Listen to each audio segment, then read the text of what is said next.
क्योंकि हे कृष्ण, यह मन बड़ा चंचल और प्रथा स्वभाव वाला है तथा बड़ा दृढ़ और बलवान है, इसलिए इसका बस में करना मैं वायु की भांति अति दुष्कर मानता। इस प्रकार अर्जुन के पूछने पर श्री कृष्ण भगवान बोले कि हे महाबाहु, निसंदेह मन चंचल और कठिनता से बस में होने वाला है,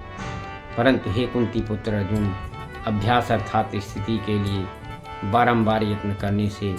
और वैराग्य से बस में होता है, इसलिए इसको अवश्य बस में करना चाहिए। क्योंकि मन को बस में अध्याय की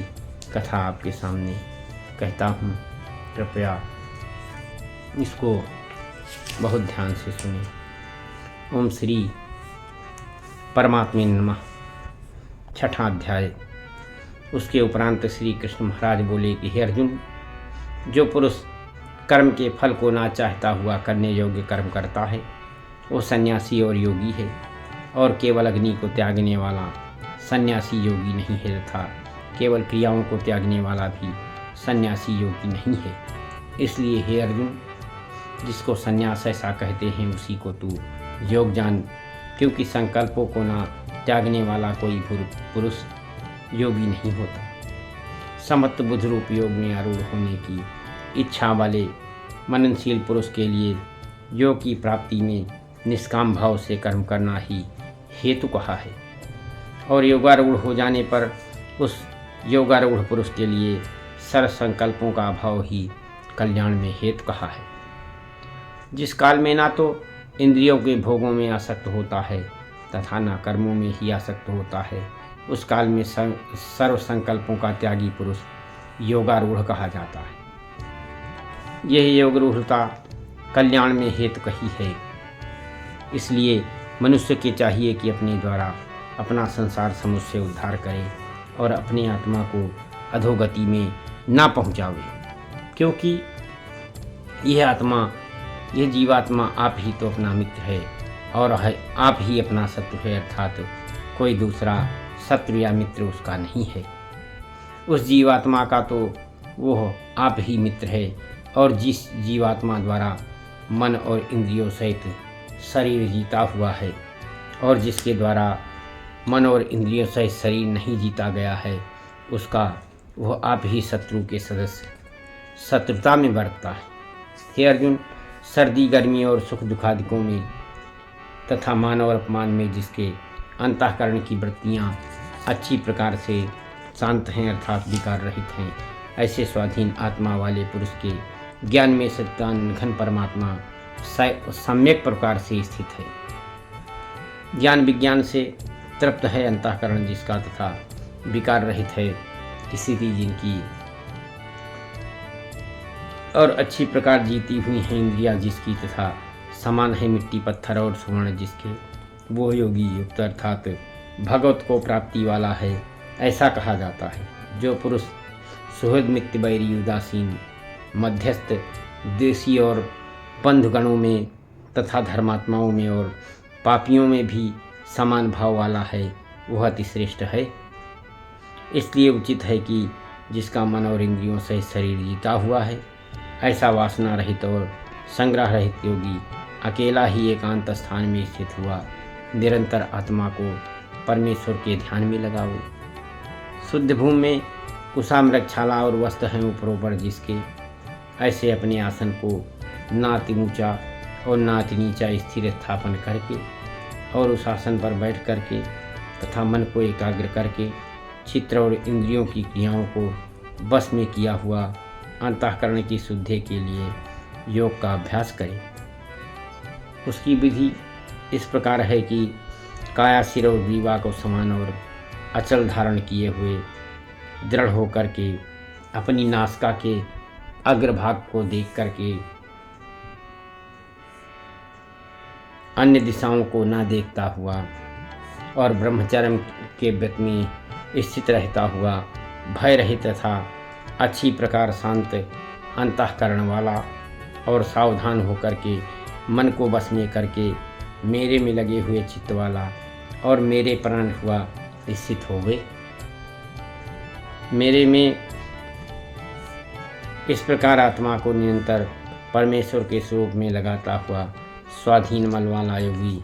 मेरे में स्थित रूप परमानंद पराकाष्ठा वाली परम शांति को प्राप्त होता है। परंतु हे अर्जुन, ये योग ना तो बहुत खाने वाले का सिद्ध होता है और न बिल्कुल ना खाने वाले का, तथा ना अति शयन करने के स्वभाव वाले का और ना अत्यंत जागने वाले का ही सिद्ध होता है। ये दुखों का नाश करने वाला योग तो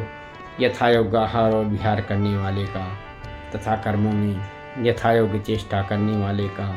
और यथायोग्य शयन करने तथा जागने वाले का ही सिद्ध होता है। इस प्रकार योग के अभ्यास से अत्यंत बस में किया हुआ चित्त जिस काल में परमात्मा में ही भली प्रकार स्थित हो जाता है, उस काल में संपूर्ण कामनाओं से स्पृहा रहित हुआ पुरुष योग युक्त ऐसा कहा जाता है। जिस प्रकार वायु रहित स्थान में स्थित दीपक चलायमान नहीं होता है, वैसी ही उपमा परमात्मा के ध्यान में लगे हुए योगी के जीते हुए चित्त की कही गई है। हे अर्जुन, जिस अवस्था में योग के अभ्यास से निरुद्ध हुआ चित्त उपराम हो जाता है और जिस अवस्था में परमेश्वर के ध्यान से शुद्ध हुई सूक्ष्म बुद्धि द्वारा परमात्मा को साक्षात करता हुआ सच्चिदानंद घन परमात्मा भी संतुष्ट होता है तथा इंद्रियों से अतीत केवल शुद्ध हुई सूक्ष्म बुद्धि द्वारा ग्रहण करने योग्य जो अनंत आनंद है, उसको जिस अवस्था में अनुभव करता है और जिस अवस्था में स्थित हुआ यह योगी भगवत स्वरूप में नहीं चलायमान होता है और परमेश्वर की प्राप्ति रूप जिस लाभ को प्राप्त होकर के उससे अधिक दूसरा कुछ भी लाभ नहीं मानता है, और भगवत प्राप्ति रूप जिस अवस्था में स्थित हुआ योगी बड़े भारी दुख से भी चलायमान नहीं होता है, जो दुख रूप संसार के संयोग से रहित है तथा जिसका नाम योग है, उसको जानना चाहिए। वह योग न उकताए हुए चित्त से अर्थात तत्पर हुए चित्त से निश्चय पूर्वक करना कर्तव्य है। इसलिए मनुष्य को चाहिए कि संकल्प से उत्पन्न होने वाली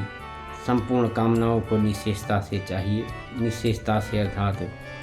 वासना और आसक्ति से त्याग कर और मन के द्वारा इंद्रियों को समुदाय की ओर से ही अच्छी प्रकार बस में करके क्रम से अभ्यास करता हुआ उपरामता को प्राप्त हुए तथा धैर्ययुक्त बुद्धि द्वारा मन को परमात्मा में स्थित करके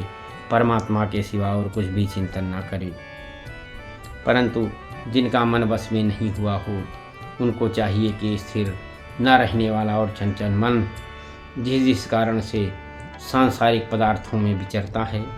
उससे रोक करके बारंबार परमात्मा में ही निरोध करे। क्योंकि जिसका मन अच्छी प्रकार शांत है और जो पाप से रहित है और जिसका रजोगुण शांत हो गया है, ऐसे सत्यानंद घन ब्रह्म के साथ एक ही भाव हुआ योगी को अति उत्तम आनंद प्राप्त होता है। वो पाप रहित योगी इस प्रकार निरंतर आत्मा को परमात्मा में लगाता हुआ सुखपूर्वक परम परमात्मा की प्राप्ति रूप अनंत आनंद को अनुभव करता है। हे अर्जुन, सर्वव्यापी अनंत चेतन में एक ही भाव से स्थित रूप योग में युक्त हुआ आत्मा वाला तथा सब में संभाव से देखने वाला योगी आत्मा को संपूर्ण भूतों में बर्फ में जल के सदस्य व्यापक देखता है और संपूर्ण भूतों को आत्मा में देखता है। अर्थात जैसे स्वप्न से जगा हुआ पुरुष स्वप्न के संसार को अपने अंतर्गत संकल्प के आधार देखता है, वैसे ही वो पुरुष संपूर्ण भूतों को अपने सर्वव्यापी अनंत चेतन आत्मा के अंतर्गत संकल्प के आधार देखता है। जो पुरुष संपूर्ण भूतों में सबके आत्मरूप मुझ वासुदेव को ही व्यापक देखता है और संपूर्ण भूतों को मुझ वासुदेव के अंतर्गत देखता है, उसके लिए मैं अदस्य नहीं होता हूँ और वह मेरे लिए अदस्य नहीं होता है, क्योंकि वह मेरे में एक ही भाव से स्थित है। इस प्रकार जो पुरुष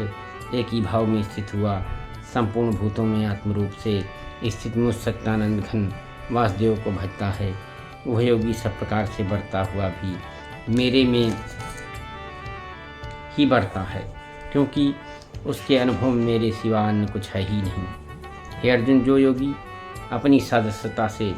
संपूर्ण भूतों में सम देखता है और सुख अथवा दुख को भी सब में सम देखता है, वह योगी परम श्रेष्ठ माना गया है। इस प्रकार भगवान के वाक्यों को सुन करके अर्जुन के हे मधुसूदन, जो ध्यान योग आपने समत्भाव से कहा है,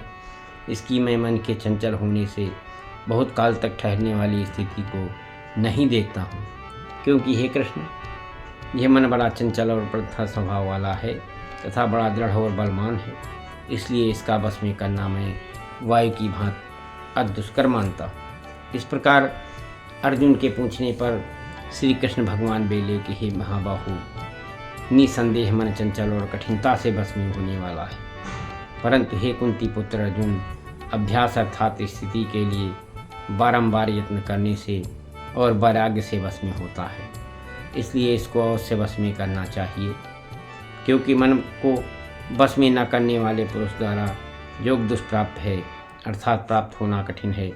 और स्वाधीन मन वाले यत्नशील पुरुष द्वारा साधन करने से प्राप्त होना सहज है। यह मेरा मत है। इस पर अर्जुन बोले कि हे कृष्ण, योग से चलायमान हो गया है मन जिसका,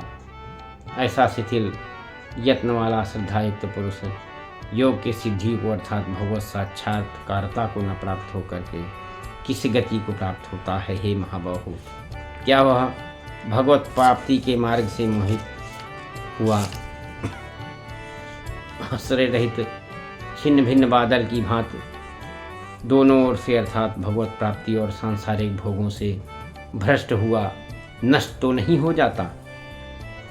हे कृष्ण, मेरे इस संशय को संपूर्णता से छेदन करने के लिए आप योग्य हैं, क्योंकि आपके सिवा दूसरा इस संशय को बताने वाला, दूर करने वाला कोई मिलना संभव नहीं है। इस प्रकार अर्जुन के पूछने पर श्री कृष्ण भगवान बोले कि हे पार्थ, उस पुरुष का ना तो इस लोक में और ना परलोक में ही नाश होता है, क्योंकि हे प्यारे, कोई भी शुभ कर्म करने वाला अर्थात भगवत अर्थ कर्म करने वाला दुर्गति को नहीं प्राप्त होता, किंतु वह योग भ्रष्ट पुरुष पुण्यवानों के लोकों को अर्थात स्वर्गादित उत्तम लोकों को प्राप्त होकर के उन्हें बहुत वर्षों तक वास करके शुद्ध आचरण वाले श्रीमान पुरुषों के घर में जन्म लेता है, अथवा वैराग्यमान पुरुष उन लोकों में न जा कर के ज्ञानवान योगियों के ही कुल में जन्म लेता है। परंतु इस प्रकार का जो यह जन्म है सो संसार में निसंदेह अति दुर्लभ है। वो पुरुष वहाँ उस पहले शरीर में साधन किए हुए बुद्धि के संयोग को अर्थात समत्त बुद्धि योग के संस्कारों को अनायास ही प्राप्त हो जाता है, और हे कुलनंदन, उसके प्रभाव से फिर अच्छी प्रकार भगवत प्राप्ति के निमित्त यत्न करता है। वो विषयों के वश में हुआ भी उस पहले के अभ्यास से ही निसंदेह भगवत की ओर आकर्षित किया जाता है। तथा समत्त बुद्धि रूप योग का जिज्ञास भी वेद में कहे हुए सकाम कर्मों के फल को उल्लंघन कर जाता है, जबकि इस प्रकार मंद प्रयत्न करने वाला योगी भी परम गति को प्राप्त हो जाता है।